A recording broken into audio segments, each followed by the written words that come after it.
Considering the current circumstances and a looming economic downturn, many are asking, how do we survive the next Great Depression? Over the years, my husband and I have brought many Great Depression books into our homeschool because we love studying that era. Reading stories about the hardships, victories, what worked and what didn't work during that time inspire us.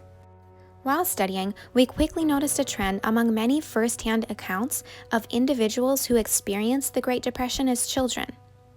The first part of their stories gave us great hope, but the second part saddened us and made us concerned for the future should another depression hit. We read similar narratives describing that while children, many never realized they were in hard times. They didn't realize that there was a depression, and they didn't realize how poor their family was because they had everything they needed. These families weren't wealthy by any stretch, but they weren't in the food lines, they weren't hungry, they had a roof over their heads and their necessities, and they had their family. The first common denominator among these stories was that they lived in the country. They were homesteaders. They had gardens, they had animals for eggs, milk, or meat, and they had the knowledge and skill to preserve their own food.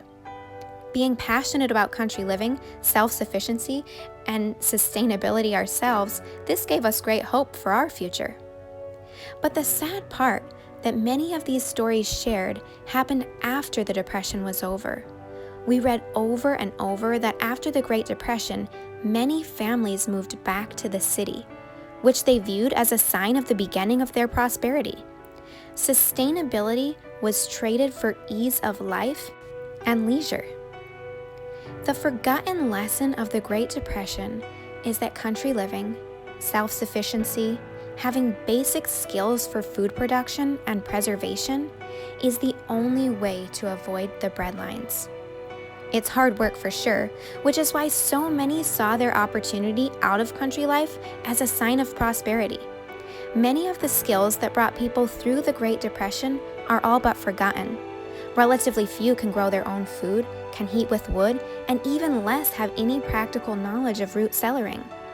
But the more we're able to do to provide for the basic needs of our family, the less dependent we'll find ourselves in the future should another depression hit. If you found value in this video, make sure to like it and check out our other videos because country living is something that we are very passionate about at Living Quite Simply.